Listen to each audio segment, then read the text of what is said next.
Good morning student. તમારા બધાનું અમારી આ યુટ્યુબ ચેનલમાં હાર્દિક સ્વાગત છે વિદ્યાર્થી મિત્રો. ધોરણ 12 ચેપ્ટર નંબર 4 ઈ કોમર્સનો પરિચય. એમાં વિદ્યાર્થી મિત્રો આજનો આપણો ટોપિક છે ઈ કોમર્સના ફાયદાઓ.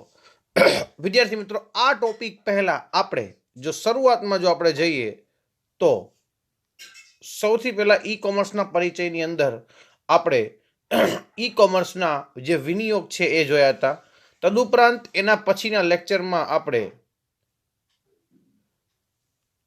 ઈ કોમર્સ જે છે એના આપણે અલગ અલગ જે યુસેજ છે, જેમ કે નેટ બેન્કિંગ છે, બરાબર છે, ઈ કોમર્સની લાક્ષણિકતાઓ છે, ભારતમાં ઈ કોમર્સ ક્યારે આવ્યું, અને આજનો અને અત્યારનો ટોપિક છે વિદ્યાર્થી મિત્રો ઈ કોમર્સના ફાયદાઓ.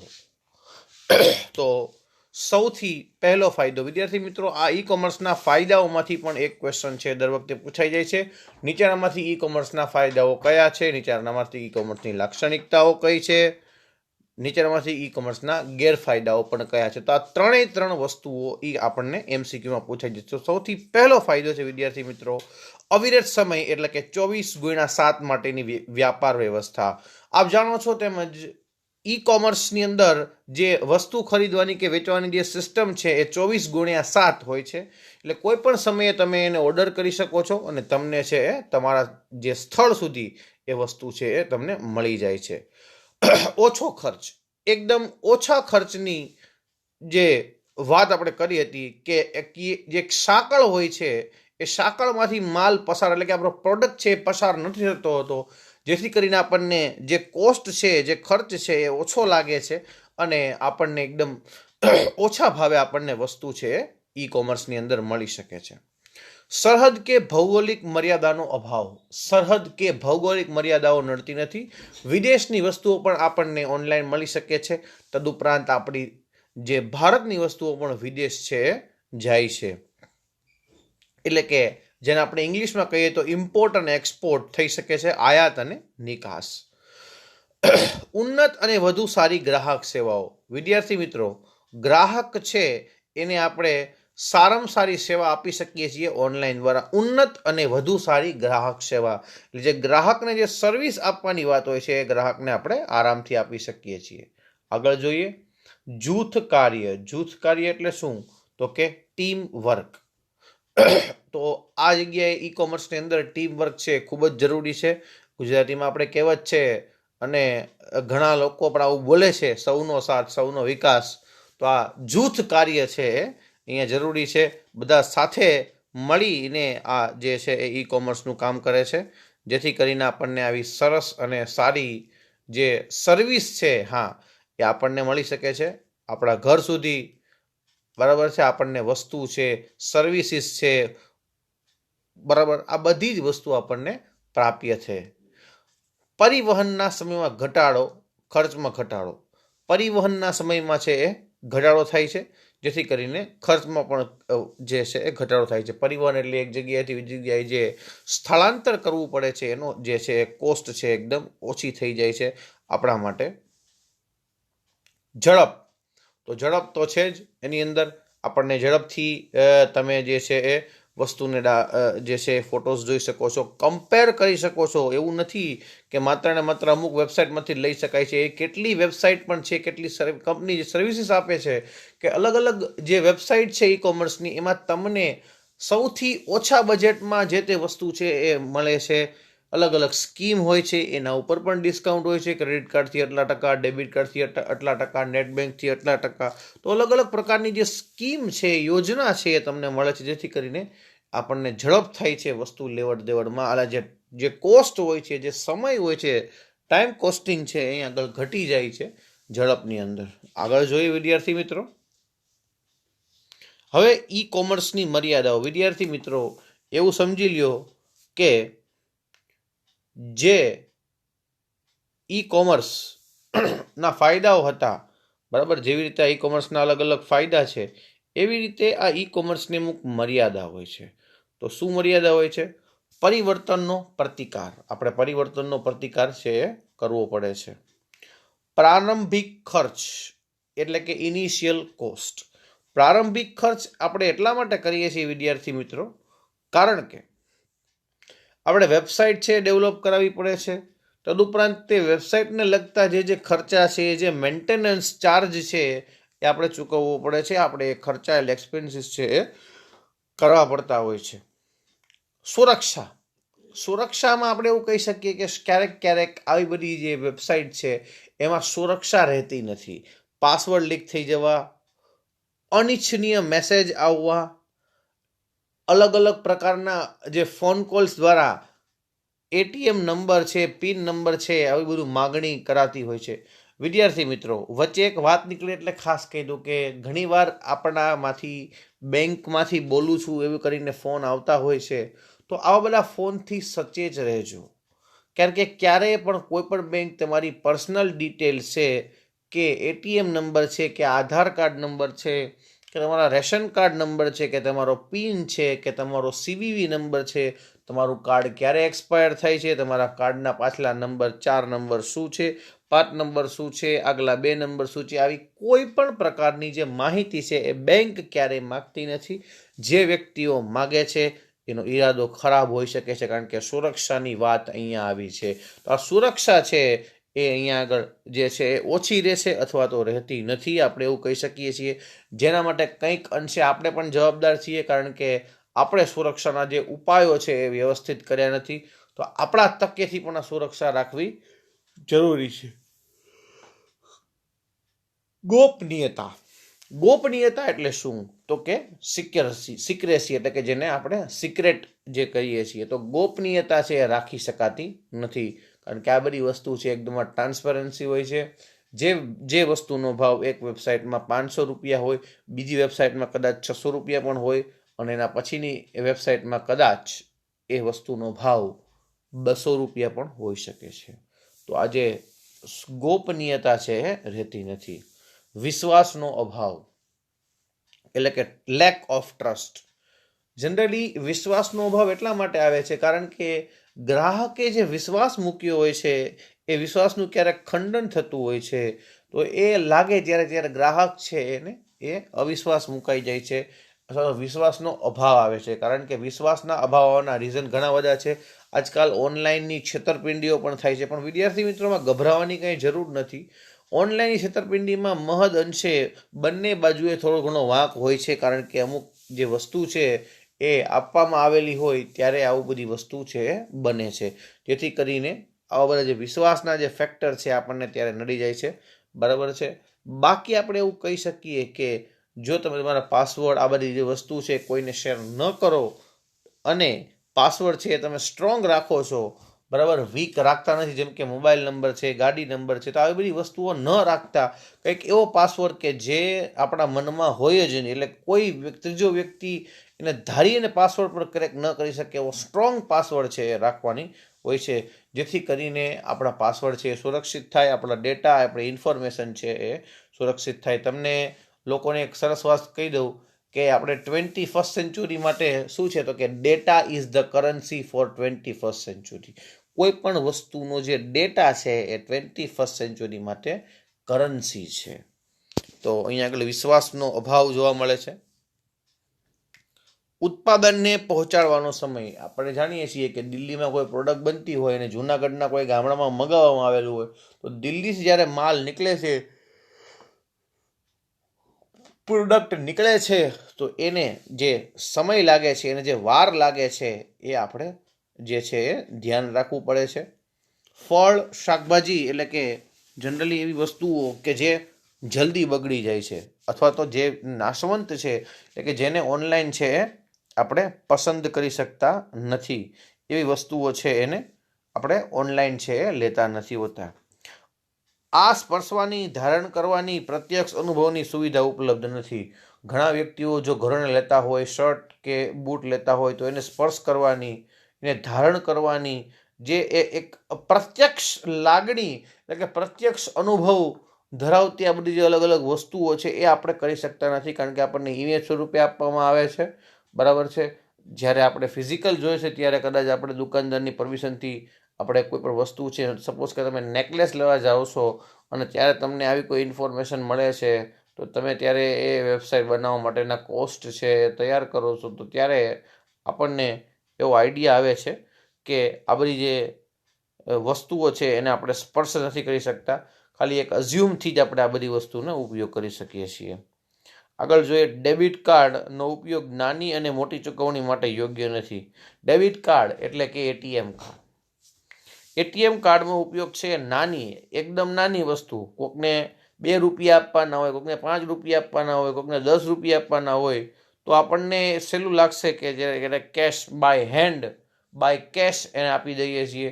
અતિશય જ્યારે મોટી રકમ હોય છે, 5 લાખ રૂપિયા, 10 લાખ રૂપિયા, 15 લાખ રૂપિયા, જો આવી રીતની મોટી રકમ હોય, ત્યારે વિદ્યાર્થી મિત્રો આપણે ડેબિટ કાર્ડનો જે ઉપયોગ છે એ કેવું કહી શકાય છે કે યોગ્ય નથી. અતિશય નાની વસ્તુમાં પણ યોગ્ય નથી અને અતિશય મોટી વસ્તુઓમાં પણ એ વસ્તુ કોઈને યોગ્ય લાગતી નથી. આગળ જોઈએ વિદ્યાર્થી મિત્રો, ઈ કોમર્સની પ્રતિકૃતિઓ. ઈ કોમર્સની પ્રતિકૃતિઓ એટલે શું? તો કે ઈ કોમર્સના મોડેલ. તો 4 મોડેલ છે વિદ્યાર્થી મિત્રો. આ 4 મોડેલ છે, દરેક વખતે એક્ઝામમાં પૂછાય છે. તો પહેલો મોડેલ છે વ્યવસાયથી ગ્રાહક એટલે કે બિઝનેસ ટુ કન્ઝ્યુમર. વિદ્યાર્થી મિત્રો, અહીંયા હું તમને એવી વસ્તુ કહી દઉં કે આ 4 વસ્તુનો જે એન્વાયરમેન્ટ છે એ એન્વાયરમેન્ટ તમારે જાતે તૈયાર કરવાનું છે. અને આપણે એવું કહી શકીએ કે આ જાતે સમજવાનું નથી, એ તો હું સમજાવવાનો જ છું, પરંતુ આ 4 વસ્તુ આ એક તમારા માનસ પટ ઉપર આ વસ્તુ એક અંકિત થવી જોઈએ કે આ જે 4 પ્રતિકૃતિઓ છે, આ 4 મોડેલ્સ છે, જેનાથી આ બિઝનેસ છે, આ ઈ કોમર્સ બિઝનેસ છે એ ચાલે છે. તો સૌથી પહેલી પ્રતિકૃતિ છે B2C એટલે કે બિઝનેસ ટુ કન્ઝ્યુમર. બીજું છે વ્યવસાયથી વ્યવસાય એટલે કે બિઝનેસ ટુ બિઝનેસ. ત્રીજું છે ગ્રાહકથી વ્યવસાય એટલે કે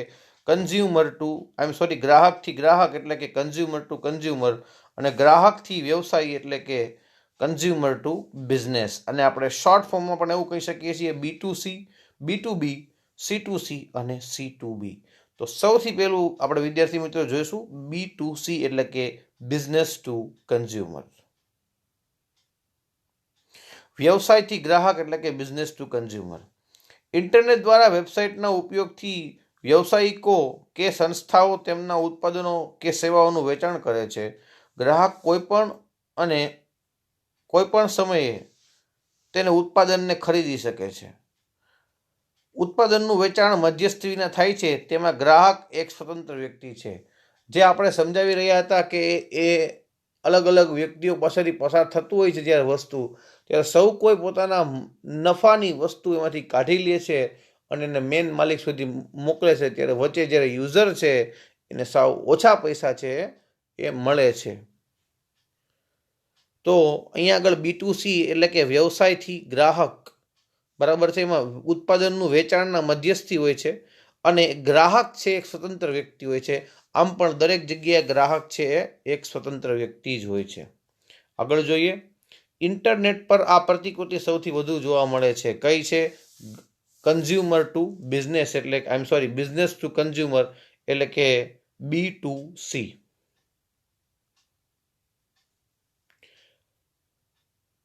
અહીંયા આગળ 4 ઉદાહરણ આપેલા છે એવી વેબસાઇટના કે જે લોકો આપણે એમની પાસેથી ઓનલાઈન શોપિંગ કરીએ છીએ, જેમ કે Amazon.com, Rediff.com, Fabmart.com અને Flipkart.com.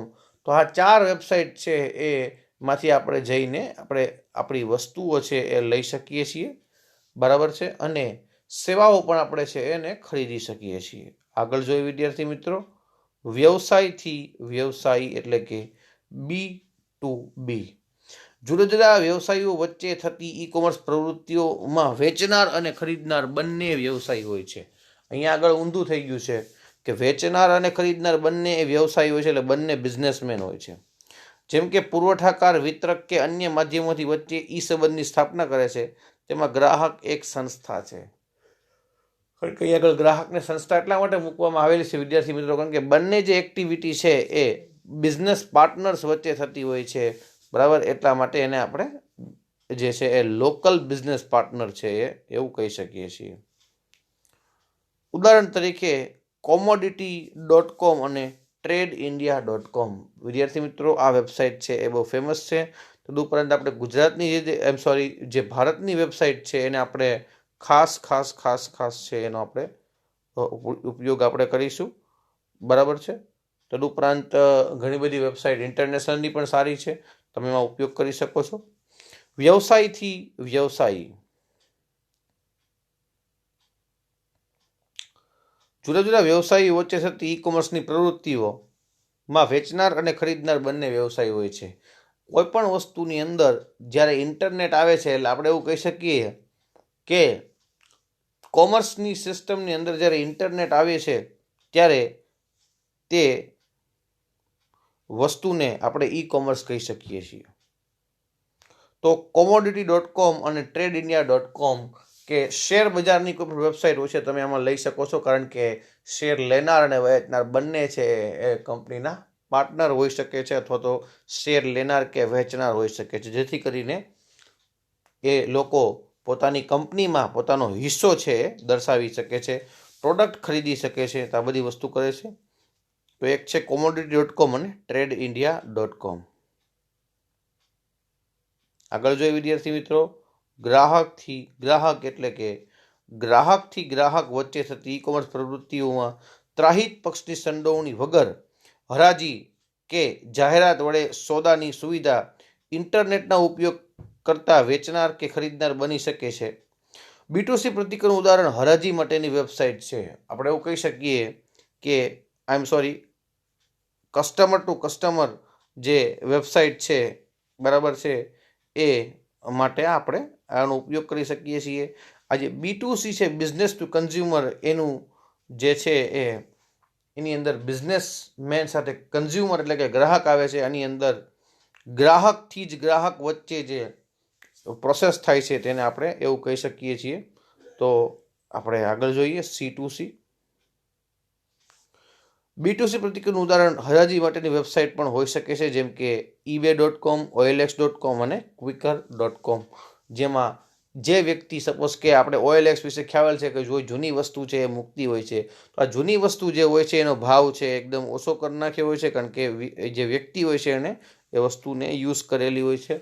તદુપરાંત આપણે એવું પણ કહી શકીએ કે કોઈ વસ્તુ છે, કોઈ સર્વિસીસ છે, તમારે મૂકવી હોય તો એની અંદર કોઈ ફિક્સ ભાવ કરી અને આપણે લખી શકીએ છીએ, આપણને ભાવ છે એ મળી શકે છે. આગળ જોઈએ વિદ્યાર્થી મિત્રો, ગ્રાહકથી વ્યવસાયી એટલે કે ગ્રાહક વડે ઉત્પાદન કે સેવાની કિંમત છે નક્કી કરવામાં આવે છે. અવળી હરાજી, આ રિવર્સ ઓક્શન છે. અહીંયા આગળ આ એક એક્ઝામ્પલ પૂછાઈ શકે છે. રિવર્સ ઓક્શન કઈ જગ્યાએ ઉપયોગી છે અથવા તો શેમાં આગળ ઉપયોગમાં લેવામાં આવે છે? જેમ કે C2B એટલે કે કન્ઝ્યુમર ટુ બિઝનેસની અંદર છે એ લેવામાં આવે છે.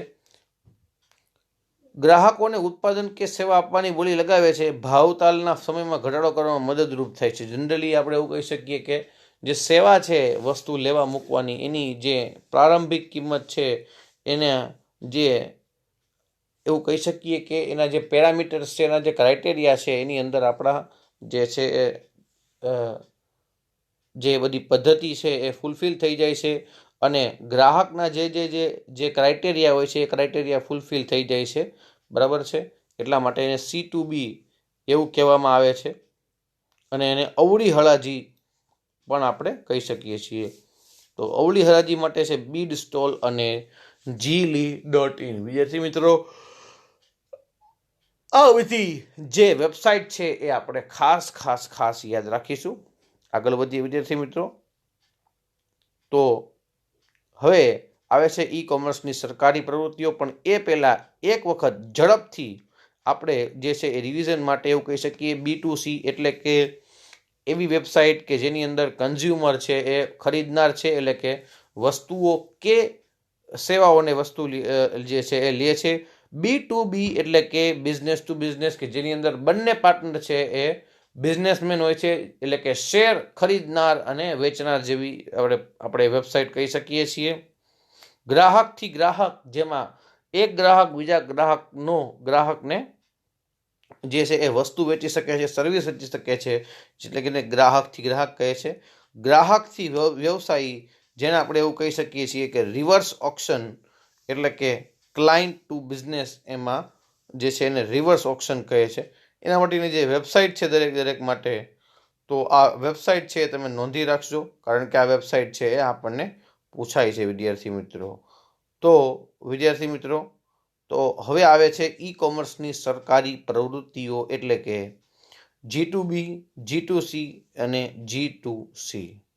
બરાબર. તો વિદ્યાર્થી મિત્રો, આપણે નેક્સ્ટ લેક્ચરમાં આપણે આ ખાસ સમજીશું કે સરકારની જે વિવિધ પ્રતિકૃતિઓ છે, આપણે જે આગળ જોયું એ આપણા ટ્રેડિશનલ ઈ કોમર્સની પ્રતિકૃતિઓ હતી.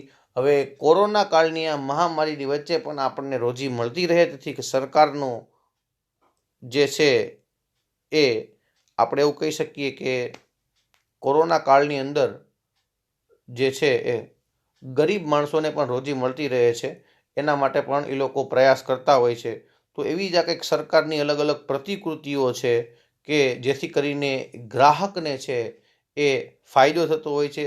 સરકાર જે છે એ કટિબદ્ધ છે લોકોને આવી પરિસ્થિતિમાંથી ઉગારવા માટે, તેમજ ઇન્ટરનેટ ઇન્ફોર્મેશન સર્વિસની મદદથી બધી જ વસ્તુઓને ઓનલાઈન કરી શકાય છે.